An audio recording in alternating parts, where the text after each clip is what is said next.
चलो, अखिलेश यादव जी का इच्छा तो पूरी हो गई, कम से कम ठाकुरों का इनकाउंटर करके उनकी इच्छा की पूर्ति तो हो गई। ठाकुर का भी इनकाउंटर हो गया। जिसके पास 35-40 केस हैं उनका इनकाउंटर नहीं हो रहा, जिसके पास 1-2 केस हैं उनका इनकाउंटर किया जा रहा है। सरकार की मर्जी है, जो मर्जी हो सरकार कराए। नमस्कार, आप देख रहे हैं भारत की आवाज न्यूज। मैं पीयूष कुमार मिश्रा। सुल्तानपुर डकैती कांड में एसटीएफ ने सोमवार को एक और आरोपी अनुज सिंह को उन्नाव में मार गिराया। वहीं अनुज के पिता ने कहा, अखिलेश की इच्छा पूरी हुई, ठाकुर का इनकाउंटर हो गया। यह कहकर रो पड़े अनुज के पिता। बहन बोली, इस सरकार में बहुत गलत हो रहा है। आपको बताते चले, अनुज के परिजनों ने उठाए सवाल। कुछ दिन पहले पुलिस ने घर आकर बताया कि अनुज सुल्तानपुर डकैती में शामिल है, जबकि जिन लोगों पर 35-40 मुकदमे हैं वो खुलेआम घूम रहे हैं। आपको बताते चले, दूसरी ओर अनुज की बहन अमीषा ने मीडिया से बात करते हुए कहा कि पहले हो चुके मामले देखते हुए हमें डर था कि पुलिस भाई को मार डालेगी, और वही हुआ। अब हमें इंसाफ चाहिए। भाई तो जिंदा नहीं आ सकता, लेकिन इंसाफ चाहिए। वहीं तीसरे व्यक्ति का बहुत जबरदस्त बयान सामने आ रहा है। अनूप प्रताप के इनकाउंटर पर योगी सरकार के मंत्री और देव भारतीय समाज पार्टी अध्यक्ष ओम प्रकाश राजभर ने बड़ा बयान दिया है। उन्होंने कहा कि अपराधी की कोई जात नहीं होती। अखिलेश जी ने जातिवाद को मुद्दा बनाया है। मुस्लिम, 20 ब्राह्मण, 18 ठाकुर जाट गुर्जर मारे गए, जो सब अपराधी थे। वहीं चौथे व्यक्ति का भी बहुत जबरदस्त बयान सामने आया है। वो हैं आचार्य प्रमोद कृष्णम ने समाजवादी पार्टी के मुखिया अखिलेश यादव पर हमला बोलते हुए कहा, बच्चा ठाकुर का हो या ब्राह्मण का हो, अगर एनकाउंटर फर्जी है तो हत्या की अनुमति किसी को नहीं दी जा सकती। आपको बारी बारी से सबकी प्रतिक्रिया सुना रहे हैं। आपको बताते चले, 28 अगस्त को भरत ज्वेलर के यहाँ डकैती पड़ी थी। करीब 15 लोगों ने वारदात को अंजाम दिया था। सीसीटीवी फुटेज से पुलिस ने आरोपियों की शिनाख्त की और 4 आरोपियों को दबोच भी लिया। 2 आरोपियों मंगेश यादव और अनुज ठाकुर को इनकाउंटर में ढेर कर दिया। इनकाउंटर में घायल हुए 3 आरोपी भी गिरफ्तार किए गए हैं। 3 फरार आरोपियों की तलाश जारी है। बीते दिन उन्नाव के अचलगंज इलाके में एसटीएफ ने अनुज को घेर कर उसे ढेर कर दिया। एएसपी अखिलेश सिंह ने एनकाउंटर की पुष्टि की है। अनुज अमेठी जिले के जनापुर गांव का निवासी था। उसके सिर में गोली मारी गई थी, लेकिन अब इस इनकाउंटर पर सवाल उठाए जा रहे हैं। आइए आपको सुनाते हैं। सुल्तानपुर पुलिस आए थे 2 गाड़ी और मुझसे पूछताछ की कि अनुज कहाँ है, लेकिन हमने कहा हमको सर कोई पता नहीं था। उसके विषय में हमको 16 दिन अंडर कस्टडी रखा गया था और 16वें दिन हमको छोड़ा गया था, लेकिन हमें कोई जानकारी है उससे कोई बात निश्चित नहीं हुई। आपको किस मामले में था? इसी लड़के के विषय में हमको 16 दिन अंडर कस्टडी रखा गया था। पुलिस ने क्या कहा? पुलिस ने कुछ कहा नहीं, 16वें दिन हम लोगों को छोड़ दिया। जी, क्या जानकारी? हमको कोई जानकारी नहीं थी। सुबह हमारे प्रधान जी आए तो उन्होंने बताया कि अनुज का इनकाउंटर हो गया। लोकल पुलिस 1-2-3 घंटे बाद सूचना दी कि वहाँ पे इनकाउंटर हुआ। क्या कह रहे हैं सर, सरकार की जो मर्जी हो उसने किया। एक केस था अनुज के ऊपर सूरत में और कोई केस नहीं था। हमारी ग्राम सभा से कोई भी किसी प्रकार की लड़ाई झगड़ा भी नहीं कभी उससे हुई थी, न कभी 107/51 का मुकदमा कभी उसके नाम लिखा था। अब सरकार की जो मर्जी हो करे, हम क्या कह सकते हैं। हमारा तो जो होना था, हमको कुछ नहीं कहना। हमारे लड़के का तो इनकाउंटर हो गया, अब हम क्या कहें, इससे ज्यादा क्या कहें। हमको तो जो होना था हो गया, हमारी तो लाइफ तबाह हो गई। अच्छा, कहाँ था बेटा? सूरत में था सर। जी, इसको हमें कोई जानकारी नहीं सर। जी नहीं। सीधे आज आपको जी हाँ, सुबह हमको सब जानकारी हुई कि इनकाउंटर हो गया। बस हम उन्नाव आए।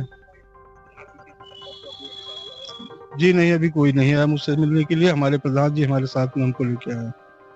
ज्वेलर की दुकान में डकैती का आरोप लगा है, क्या ये जानकारी थी आपको या ये सूरत आने के बाद ऐसा किया इसने? क्या कोई जानकारी नहीं थी। ये सूरत का जो केस था 25 तारीख को मई में हमारा लड़का घर आया था और 4 जून को वापस सूरत चला गया। कोर्ट में तारीख थी। उसके बाद से मेरे पास घर नहीं आया। 4 जून के बाद क्या कभी कोई बातचीत हुई? बातचीत डेली होती थी। बोलते थे कि पापा हम सूरत में हैं, तारीख पड़ रही है, हर महीने थाने में दस्तखत करना पड़ता है। कोई काम की तलाश कर रहे थे। अभी 2-2.5 महीने तो हुआ छूटे हुए उसको। ये आपका अकेला बच्चा है?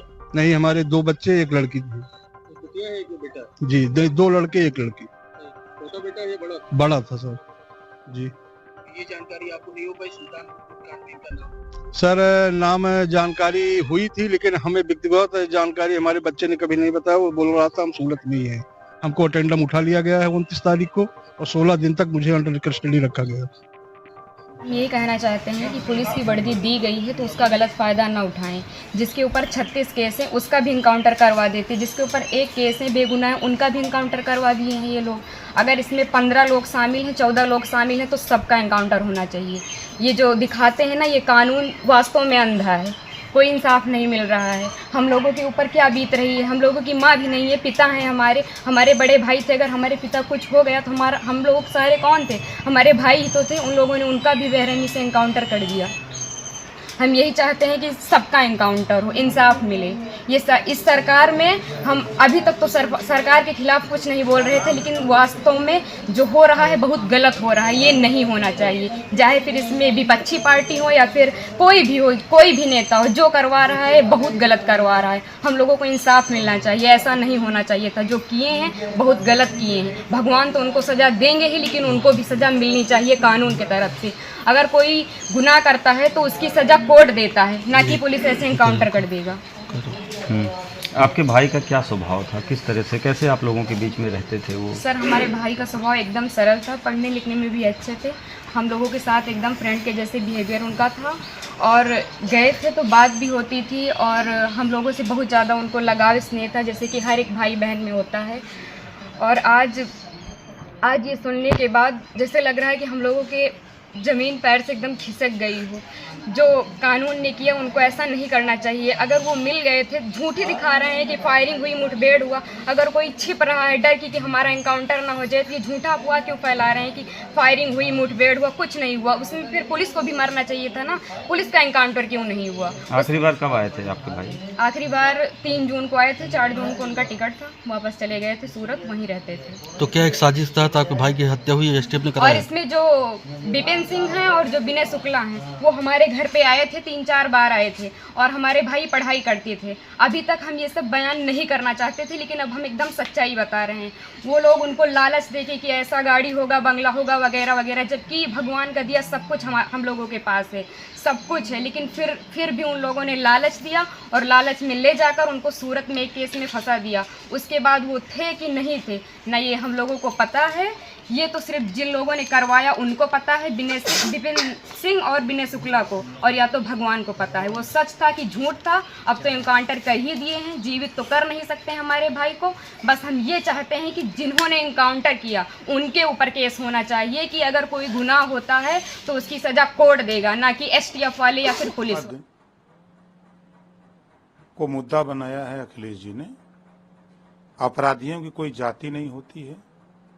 अगर वो जाति की बात करते हैं, अपनी जाति की बात करते हैं, तो 67 मुसलमान अपराधी मारे गए, 20 ब्राह्मण, 18 ठाकुर, 17 जाट गुजर मारे गए, 24 अति पिछड़ा मारा गया, और 26 अन्य इनकाउंटर में मारे गए, जो सब अपराधी प्रवृत्ति के थे। इनके विषय में भी अखिलेश जी को बोलना चाहिए था, लेकिन वो तो बोल नहीं रहे हैं। अब जैसा आप बता रहे हैं कि अब दूसरा एक ठाकुर मारा गया है, अब इस पे देखिए उनकी बयान क्या आते हैं कि ये तो गलत हो गया कि सही हुआ है। अब तो वही बता सकते हैं, चूंकि उसके वो मास्टर हैं। इस तरह का बयान वो दिए हैं कि पुलिस ने गलत किया है, तो अब बतावें कि इसमें भी पुलिस ने गलत किया है कि सही किया है, ये तो वही बता सकते हैं। तो अपराधियों में जिस तरह से जात निकाली जा रही है कि सब सच सही है? देखिए, 2 चीजें, मैंने उनका बयान भी पढ़ा और देखा, अखबार में भी, बाइट भी सुना। पहला उन्होंने कहा कि अपराधी सब भाजपा में चले गए। तो अपराधी सब भाजपा में चले गए तो अपराध क्यों हो रहा है? गाजीपुर में दिन दहाड़े पटेल को मारने के लिए गाड़ी में लैस होकर के दर्जनों असलहे के साथ लोग पहुंचे और दिन में फायरिंग कर रहे हैं, वो भागा नहीं होता तो जान से मार देते। वो किस जाति का था? अभी जहां भी घटना हो रही है उसमें जरूर शामिल हो जा रहे हैं यादव जी। अगर ये बात कहिए तो अखिलेश जी को बुरा लगेगा। तो जो बयान वो दे रहे हैं उनके बयान के हिसाब से हम लोग ये बात नहीं मानते। अपराधी होता है, अपराधी कोई जाति नहीं होती है। पुलिस अगर वो फायरिंग करेगा तो पुलिस भी फायरिंग करेगी। अपराधियों से मुठभेड़ में कभी कभी अपराधी मारे जाते हैं, कभी कभी पुलिस के और हमारे सेना के जवान हमारे वो भी शहीद हो जाते हैं। लेकिन जो असली एनकाउंटर होता है उसमें अगर मुठभेड़ सच्ची है तो इसकी सराहना होनी चाहिए। लेकिन अगर ये मुठभेड़ झूठी है तो ये तो बहुत बड़ा अपराध है। और भारत में एक न्यायपालिका है, भारत में एक लोकतंत्र है, और इस स्वस्थ लोकतंत्र में नरेंद्र मोदी जी ने जो मूल्य और मर्यादा स्थापित की हैं इन 10-11 सालों में, तो इस पर बहुत स्पष्ट इस विषय को स्पष्ट करने की आवश्यकता है कि एनकाउंटर फेक है तो गलत है, क्योंकि यह हत्या है। और अगर एनकाउंटर सच्चा है तो फिर ठीक है, इसका स्वागत होना चाहिए। लेकिन ये जांच का विषय है। अखिलेश यादव जी विपक्ष के बहुत बड़े नेता हैं। मैं चाहूंगा कि इसको बात को ऊपर तक ले जाएं। देश की जनता जानना चाहती है कि ये एनकाउंटर असली है या नकली है।